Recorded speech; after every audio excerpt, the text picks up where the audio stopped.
I'm like, before y'all do anything, y'all need to call my mom. Just ride with me. We gon' hit the street. Take you on a ride. You ride. I'll take you on a ride of your life. Need you here on a passenger side. Baby, we could slide a ride of your life. On a ride of your life. Hey guys, you just tuned in to Riding with AJ. Sure that you like, subscribe, comment, turn that little alert bell on so you can be up to date on all the new videos. Let's get started. Today we are going to be talking about my COVID journey. Yes, I almost died. Maybe it's almost been a year, 3 months to a year.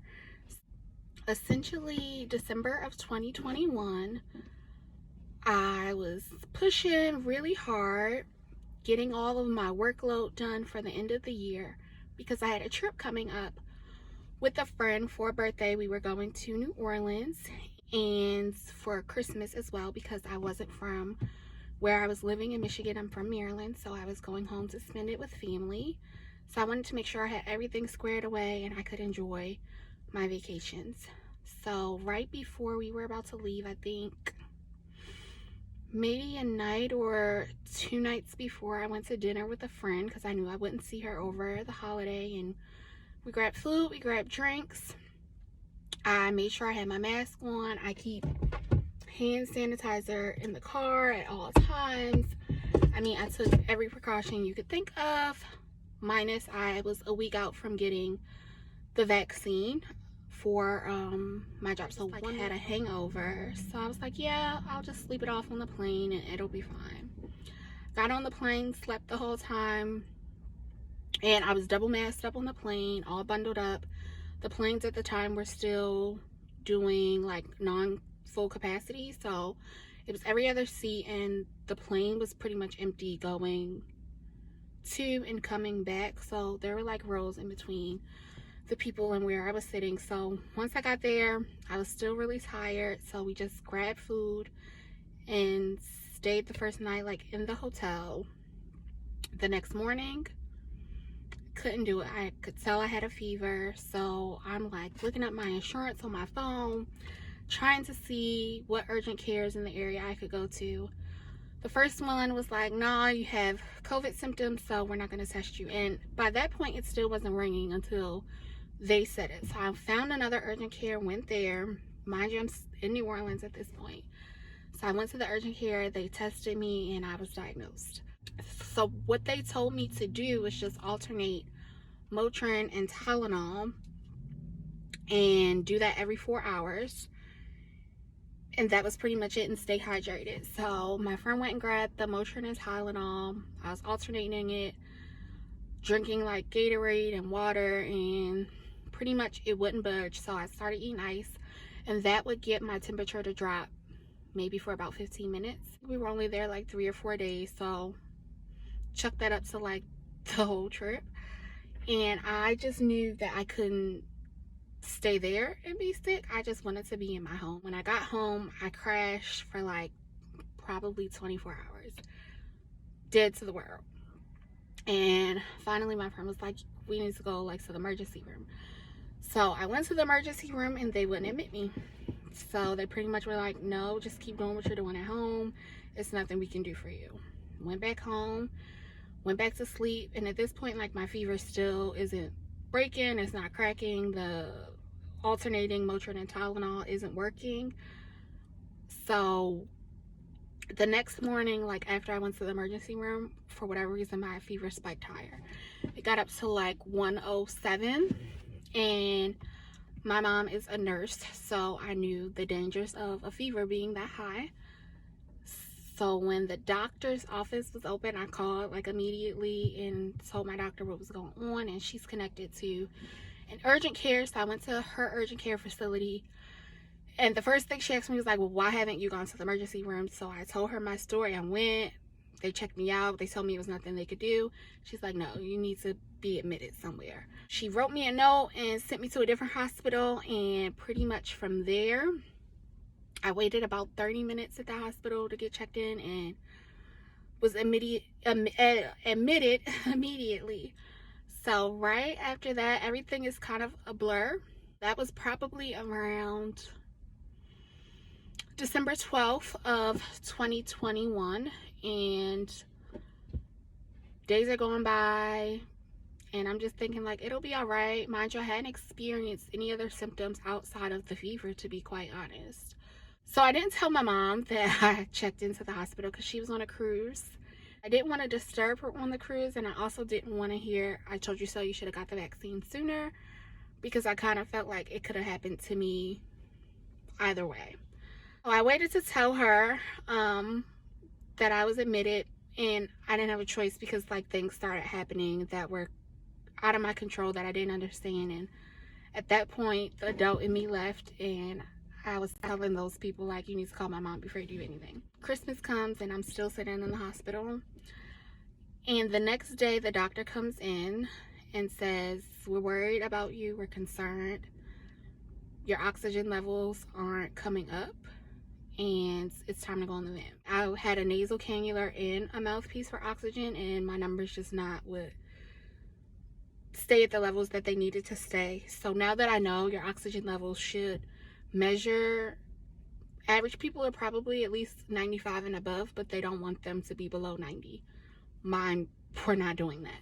Before we even got to that point, they were checking, they were giving me fluids. I had both of the oxygens, and they call it laying prone, which is laying on your stomach face down, which I did struggle with. I am a stomach sleeper. However, with all of those cords and being connected to everything and IVs, it's so easy to pull on something, and then laying on all of those, it's just very, very uncomfortable.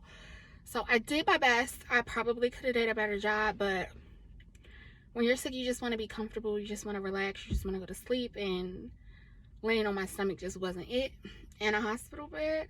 I'm like, before y'all do anything, y'all need to call my mom and tell her. So I'm talking to my mom, and she's kept a pretty brave face because I was freaking out at this point, and all I could get out like without panicking was, "I don't want to die." The doctor said, "You're not going to die yet." At least my mom remembers that part. And I didn't even pick up on the "yet" part. To me, it was just the vent. All I knew was about people who got on the vent was more likely than not they weren't going to make it. I hung up the phone with my mom, and they gave me some medication to calm me down. And the next thing I knew, they were rolling me out to start the procedure of putting me on the vent. A nurse held my hand the whole time. She made sure she FaceTimed my mom on one of the hospital iPads so we could kind of say our, I don't want to say goodbyes, but kind of, you're going under procedure, "Hey, I'll see you when you wake up," type of thing. And I don't remember anything after that until waking up in the end of February, beginning of March of 2022. So I miss Christmas, I miss New Year's, Valentine's, you name the holiday, it came and went. While all of this is happening, I'm told, I'm recounting things that have been told to me at this point, that I had multiple chest tubes, my lungs kept collapsing. There was a point where I was on a list for a lung transplant.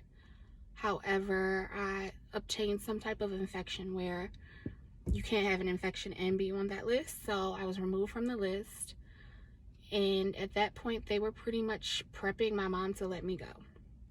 They were trying to get her to say almost like a DNR, which is a do not resuscitate, that if something happened, they were telling her she's not going to be the same Jasmine, you know, her brain function isn't going to be there, and really trying to persuade her that this was it. Go ahead and chuck it up. I'm told that I arrested in an elevator during a transport for a scan of some point. One of the chest tubes I had, I don't know if they were trying to reposition me, it was ripped out. And I don't remember any of this. I have like my own memories of whatever dreams or hallucinations I was having, and that is not the discussion of this video. All of that's going on. They're telling my mom this is it. You might as well get ready. What was really surprising is that she told me months later, like recently just found this out, she was working on an obituary. Like, that's how bad it was, and to the point of me not making it. I'm told that, I don't know if they moved me to the hospital chaplain or the chaplain came to see me. I don't know the logistics, But the chaplain prayed for me, and all of a sudden I did a 180. Mind you, this is COVID, so no visitors. My mom was also in another state, so it didn't make sense for her to fly to where I was and not be able to see me. I did most of that journey alone, and when my mom did come, I'm told once she hugged me and she told me like, hey, I'm here, that somehow my numbers started spiking on the monitor, almost showing like, you know, they were increasing to where they needed to be. I say all of that to say God in love saved me, and I'm here today to tell you the story. Post waking up, a lot of other stuff kind of got dumped on me. I was informed that my younger brother had passed away. I also couldn't speak. I was trached. That's what this little scar is. So upon waking up, I couldn't talk, but they were telling me your brother is gone. I had an apartment where I was staying, and I was told things were stolen. The way that I left them just weren't the way that I left them. A lot to unpack upon waking up. Your life is changing. You can't talk. Pretty much couldn't move. Like, I'm still bound to a hospital bed at this point. And I don't know the logistics at that time of what recovery looked like. I was transported to a facility inside of another hospital that their specialty was weaning people to get off of the vent. We weaned off the vent. There was one moment, I don't know if your body gets so used to a machine breathing for you, but there was a moment at the new facility where I don't know if I woke up in the middle of the night or what it was. It just felt like I couldn't breathe, almost like a drowning, like I couldn't catch my breath. And I was literally like grabbing on people, like, just help me, but I can't talk. So I remember the whole time, his name was Z. I have no clue, but I called him Z. And he was like, you're on, like, the machine is like, just calm down. But for whatever reason, I couldn't get myself to calm down. When they take the trach out, it's called decannulation. So I'd say about 3 to 4 weeks into that facility, they removed it's almost like a tube, the decannulated the piece that was the trach. Before that, they would give me like a little piece to insert it for me to like practice talking. During this time, I also had a feeding tube. It's the worst experience ever for them to feed that tube through. They put it through your nose, and I guess it feeds through your stomach. Worst experience ever. God helped me out with that one too, because the day I was ready for it to be removed, it clogged. So by the time the doctor came in, I had already had a nurse to take it out, and he's like, I told you I was going to do that for you. And I'm like, it had to go. It got clogged. There was no point of it being there. So upon return to eating, I had to do what they call a swallow test. And normally they would take you to some type of scan lab room, and they would put dye or something in, I believe, and it would track to see how, you know, fluids kind of interact with your body. I got out of that somehow, and they did a bedside swallow test where they like kind of fed me food bedside, and pretty much the swallow test is to make sure you won't choke after having a tube in for so long and cannulation. So I passed that, but like drinking, I couldn't drink out of a straw right away. I could only like drink from the cup. So it was more about the control of how much I took in. Sometimes with the straw, I don't know how to describe the difference. It just didn't work for me. My lung also collapsed in the new facility again, so they removed the chest tube, and then they had to immediately put it back in. So that was a process, and it pretty much got to the point, well, we can't keep putting in chest tubes and taking them out. So I had a procedure done where there's a space in between your chest wall and your lung, and pretty much what they did was insert some type of fluid that makes it sticky, so my lung adheres to my chest wall and there's not that space in between anymore. And the doctor did kind of prep me like, yeah, it hurts. And I'm like, okay, well, I mean, I can't keep doing the chest tube thing either. That hurts. We did the procedure, and I'm like, this isn't as bad as he said it was. Like, I'm fine. the aftermath. The aftermath, it felt like my chest was on fire. I coughed a lot still. So anytime I coughed, it felt like I could feel everything trying to push against like my chest. Like every organ, every tissue just felt like it was just boom boom. And the worst feeling ever.